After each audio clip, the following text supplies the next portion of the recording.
Hey, this is Tyler from the Shirt of Shame, bringing you your breakdown for UFC 205. I also have a video for the prelims. Go check that out if you haven't. I'm going to start things off with Misha Tate versus Raquel Pennington. Uh, Pennington is the taller, longer fighter. Here's the difference between these two. Pennington is a good boxer. She's a solid wrestler, and she has some decent ground skills.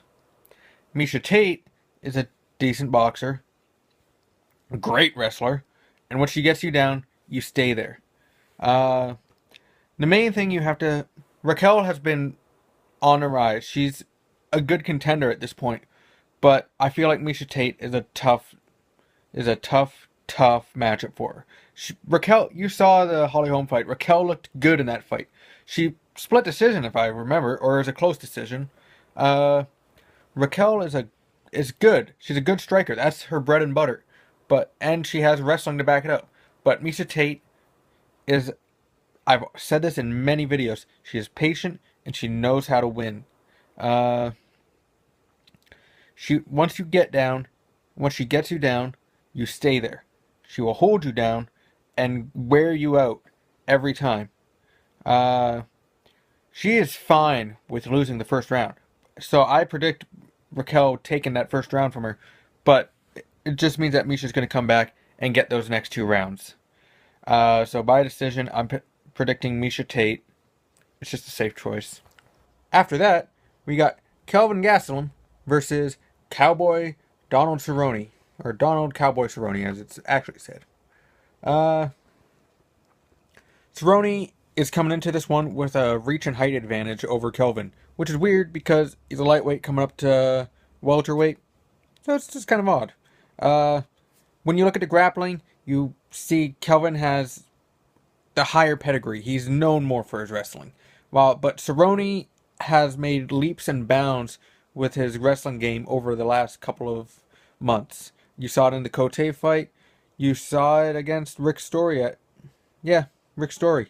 Uh, he's getting good wrestling under him, and he's unpredictable. You have to thank the guys over at Jackson Winklejohn for that one. Uh, Simply put, though, it's Kelvin's only way to win this fight. He needs to get Cerrone down, ground him out, just not let him have a chance to get a striking going. Because when you look at the striking, Gastelum does not pose a threat in a unique way that uh, uh, Cowboy Oliveira did, or Patrick Cote, or Rick Story haven't given him. Those guys all. Kelvin doesn't do anything special that none of those guys do. Uh, so I don't see many routes for victory for Kelvin in this one. But keep in mind that he does win a lot of fights that on paper he is not supposed to. He probably wasn't supposed to win that Hendricks fight. Probably wasn't supposed to win a lot of his fights. That's how he's made his rise to the top as an underdog. But you still have to put your smart money on Cerrone.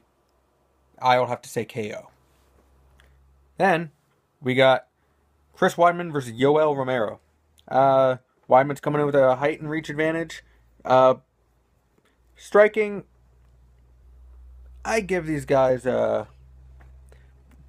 this fight is really quite a bit of a wash. They're both known for they're both wrestlers that can box.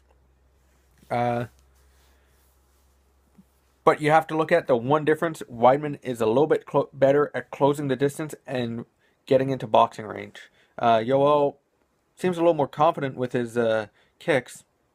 Not much, but it's there.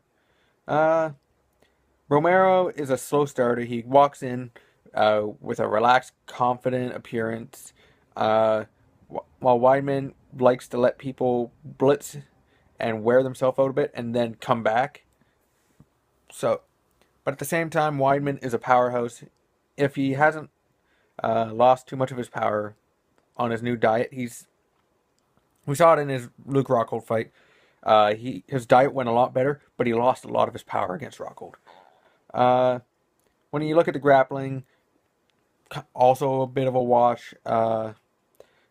Romero's counter wrestling is not great. I think that Weidman will be able to get him down. The X factor you have to look at in this fight. While Weidman has been out, both these guys last fought on the same card almost a year ago.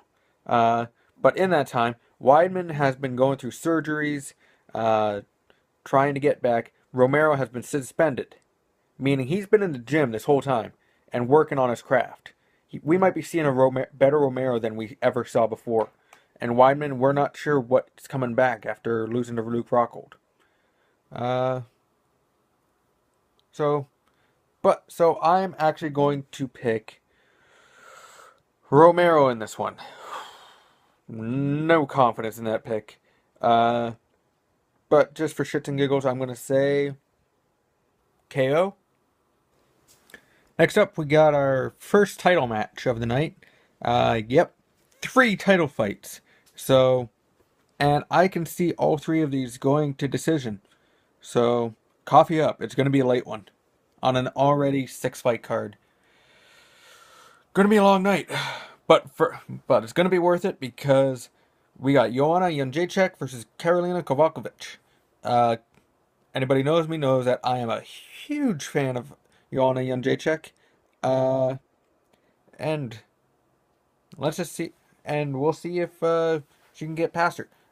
She has a lot of heat with Kowalkiewicz. She just does not like her. She wants to be known as Poland's greatest fighter.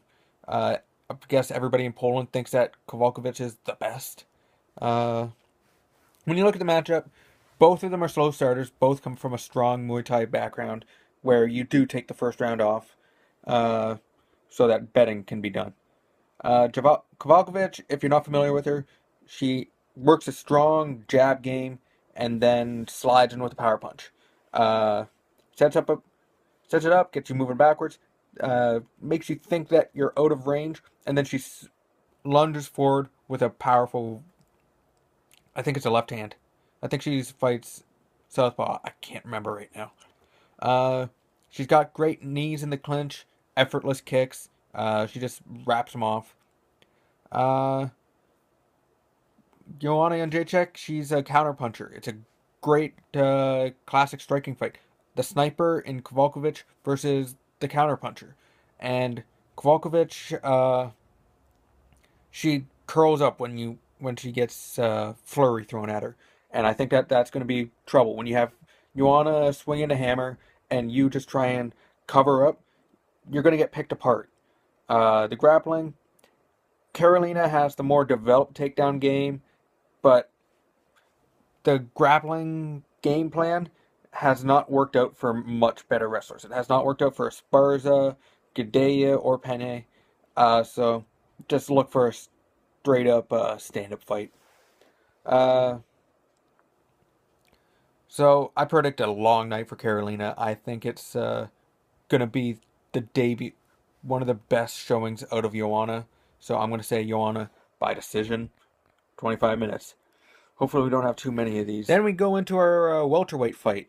Tyron Woodley, the chosen one, versus Stephen Wonderboy Thompson. If you listen to Tyron's podcast, you can see the disdain he has for Thompson's nickname. And that's a lot of what you have to know about Woodley. He's got a chip on his shoulder. That's the X factor in this fight. Woodley has a chip on his shoulder. He felt like everybody wrote him off. They didn't want him to get the title shot. They didn't want him to beat Lawler. He just feels like everybody's against him. And on this card, where you got Conor McGregor stealing every headline, I don't think that it's going to do wonders for Woodley's head game. He wants to put on a show, and or it'll completely distract him, and he's going to go out and get run over by Thompson. Thompson comes in with a height and reach advantage. Thompson is a sniper, looks for openings to hit perfect punches and kicks, and he's been very successful. You've seen the awkward style he has. A lot of people haven't been able to figure it out. Hendricks tried to wrestle him. Rory tried to beat him at his own game. I think Woodley will walk a different path. He's going to try and apply pressure, stay in his face, and make it an ugly dogfight. Similar to what RDA did with Pettis. Stay in his face. Don't let him set up kicks. Don't let him get in his groove. Stay in his face. Why do I keep saying fights? Stay in his face and in boxing range and just make it a ugly, ugly fight. Hold Thompson against the fence for most of the fight. Uh, the fact is that Tom Woodley has never been to a 5 round fight. Thompson has won, but Thompson's 5 rounder against Rory had a very slow, methodical style, which was probably very grueling for him. But it was not this kind of fight that I've described. Uh, it's going to be an ugly, exhausting fight, and unless it something crazy happens where it finishes early, I don't think it's going to be a great fight. Uh, but I'm going with Tyron Woodley for this one, defending his belt against somebody everybody thought was going to be the next big thing. I'm going Woodley. I'm going to go against the grain on this. And finally, the main event of the evening, Conor McGregor fighting Eddie Alvarez. These guys come in at the same height, but Conor walks in with a pretty good reach advantage, which we saw it with featherweight. He thrives with. When he can dictate the range, that's when he dominates. We all know that Alvarez will have a clear wrestling advantage. Now we will finally get to see a clear test of where Conor's wrestling defense and ground game are. Going against a seasoned wrestler with a full camp. Of course, everybody said like, "Oh, but he fought Chad Mendes and got dominated," but that was on a 2 week camp. Then he defended a lot of Nate Diaz's takedowns, but Nate Diaz isn't known as a wrestler. He's good once he gets to the ground, but not so much in the early goings. My problem is Eddie Alvarez is a head movement guy. He's not big on parrying or covering up or blocking. When he counters, he just bites down and swings for the fences. I feel like Conor is going to be able to counter that. You can't knock Alvarez's chin. He's only lost one fight by KO. So he's got a pretty good chin on him. Alvarez is used to these 5 round fights. We saw McGregor wear thin during his fight with Nate Diaz. He came back, but he took some rounds off. My the X factor in this one, Eddie Alvarez has Mark Henry in his corner, who is notorious for being a maniac with game planning. He will have analyzed every second of Conor's fights going into this one. But on the other hand, despite denying it, McGregor has shown himself to be a guy who drills specific maneuvers to exploit his opponent's weaknesses. McGregor said he didn't do that for Aldo, but we saw the footage of him practicing that counter against Aldo in the back. So my head is telling me at lightweight against a guy like Alvarez, he's outgunned. Alvarez is too much of a barbarian, but the thing is, Conor always finds a way to prove me wrong, and more importantly, he finds a way to win. So I don't believe it. My head is saying Alvarez, my heart's saying Conor. Yeah, I'm gonna say Conor, and I'm thinking decision again. But who knows? It could go either way. That's the thing about this fight. It could end in a second. So I think this is going to be your fight of the night.